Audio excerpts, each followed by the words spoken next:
Hello friend, welcome to my YouTube channel. कैसे हैं आप सब? आई होप अच्छे होंगे।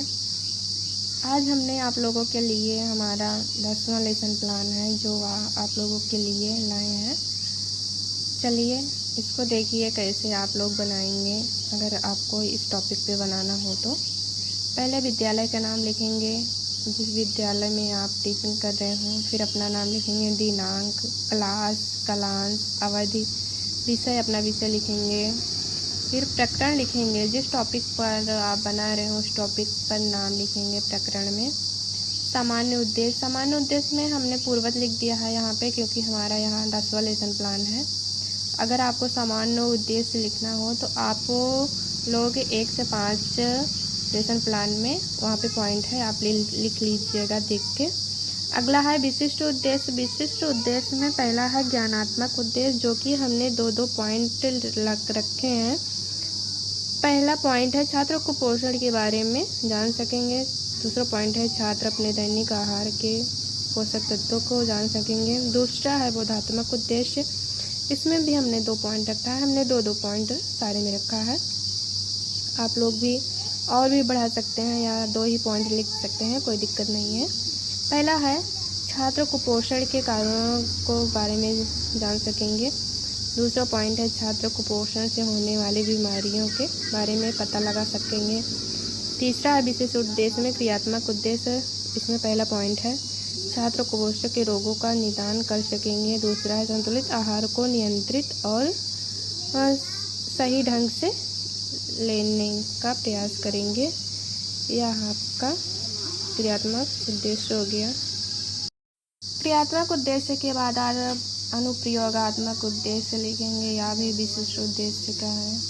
लास्ट पॉइंट छात्र कुपोषण से संबंधित जानकारी का दैनिक जीवन में प्रयोग कर सकेंगे। दूसरा पॉइंट है छात्र कुपोषण से संबंधित जानकारी का उच्च कक्षाओं में प्रयोग कर सकेंगे।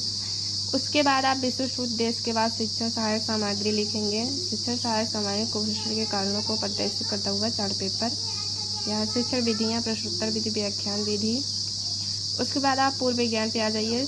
पूर्व विज्ञान में छात्र कुपोषण के बारे में सामान्य जानकारी रखते हैं, यहाँ आप बच्चों को बताएंगे और यहाँ पे लिखेंगे।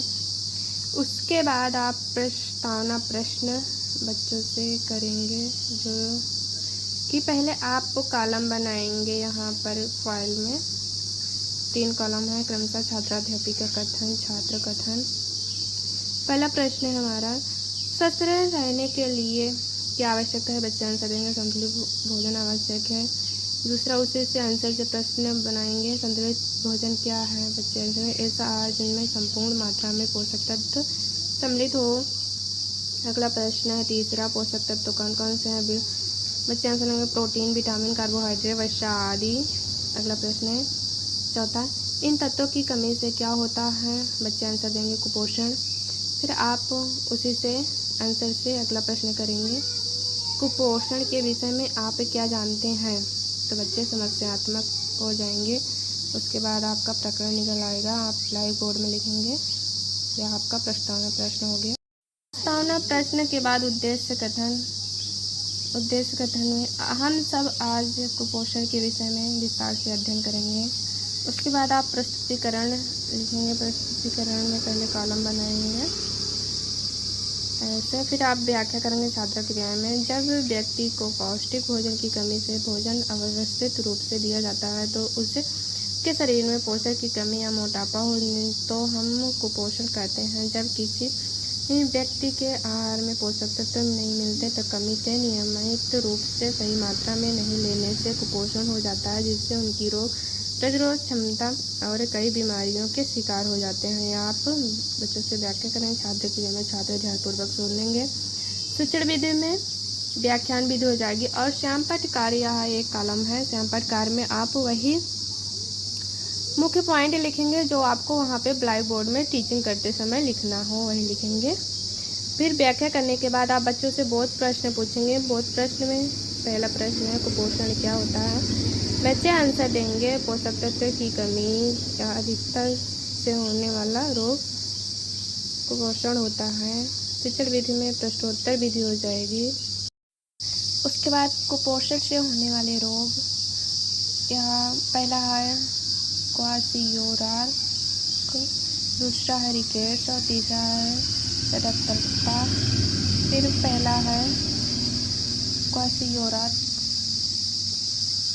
यह बच्चों में प्रोटीन की कमी से होने वाला मुख्य रोग है। इसमें शरीर की वृद्धि रुक जाती है, शरीर पर सूजन, बाल रूखे और आंखें कमज़ोर हो जाती हैं। इसका उपचार क्या है? प्रोटीन युक्त भोजन, मूंगफली, दूध, अनाज लेना चाहिए या जिसको दूसरा है रिकेट्स। रिकेट्स में शरीर में सी और पी दोनों तत्व हड्डियों व दांतों का निर्माण करते हैं। इसमें हड्डियां कमज़ोर हो जाती हैं, शरीर दुर्बल हो जाता है। इसका उपचार सूर्य का प्रकाश, कैल्शियम, पोटेशियम युक्त भोजन, दूध देना चाहिए। अगला है तीसरा तलपत्ता। यदि किसी बालक का भार का प्रतिपक्षण करने के बाद भार उसके आवश्यक भार से कम हो तो वह तलपत्ता रोग हो जाता है उसको। छात्र क्रिया में छात्र ध्यानपूर्वक सुनेंगे। शिक्षण व्याख्यान वीडियो हो जाएगी। संपर्कार में आप मुख्य पॉइंट को लिखेंगे। यह आपका दूसरा व्याख्या है। इनमें लाल रक्त कोण की सदस्यता के अंतर आ जाता है। इसका असंतुलित भोजन, अधिक मात्रा में सूखा भान, लक्षण भूख कम लगना, आलस्य, थकान का अनुभव, उपचार संतुलित भोजन। आपका फिर उसके बाद बच्चों से बहुत प्रश्न पूछेंगे। बहुत पहला क्वेश्चन है रिकेट्स रोग क्या है? विटामिन डी की कमी से होने वाला रोग। उसके बाद दूसरा क्वेश्चन है कुपोषण से होने वाले रोग कौन से हैं? रिकेट्स और अगेता। शिक्षण विधि में प्रश्नोत्तर विधि हो जाएगी। अगला है कुपोषण के कारण, अशुद्ध संतुलित भोजन, आरक्षित सिंचाई, जागरूकता में कमी। तीसरा है आर्थिक कठिनाइयाँ, पौधन, जलवायु और पर्यावरण, गंभीर रोग। छठवां है सेवाओं की कमी। यह व्याख्या आपने की बच्चे ध्यानपूर्वक सुनेंगे। व्याख्या विधि हो जाएगी। बहुत प्रश्न आगे बच्चों से फिर से आप करेंगे। कुपोषण के कारण, अशिक्षा, गरीबी, या बच्चे बताएंगे, आपको आंसर देंगे। उसके बाद आप पर सारांश लिखेंगे। पर सारांश में आप वही लिखेंगे जो वहाँ पे ब्लैक बोर्ड में आपको लिखना हो। पुनरावृत्ति प्रश्न आप लिखेंगे। हमने 3 प्रश्न रखा है, आप और भी बढ़ा सकते हैं। पहला है कुपोषण क्या है? दूसरा प्रश्न है कुपोषण से होने वाले रोग के नाम बताइए। तीसरा कुपोषण के कारण क्या है? अगले आप निरीक्षण कार्य करेंगे। प्रस्तुति कक्षा में विद्यार्थी द्वारा अधिकृत कार्य का निरीक्षण करेगी या करेगा, उनका समस्या का समाधान करेगी या करेगा। उसके बाद आप प्रश्न पूछने के बाद, निरीक्षण कार्य करने के बाद आप लास्ट में गृह कार्य देंगे बच्चों को। हमने एक प्रश्न लिखा, आप और भी लिख सकते हैं। कुपोषण से होने वाले रोगों के विषय में लिखिए। यह आपका लेसन प्लान कंप्लीट हो गया। आप लाइक, शेयर और सब्सक्राइब करें, कमेंट करें कि हमारा लेसन प्लान कैसा है। धन्यवाद।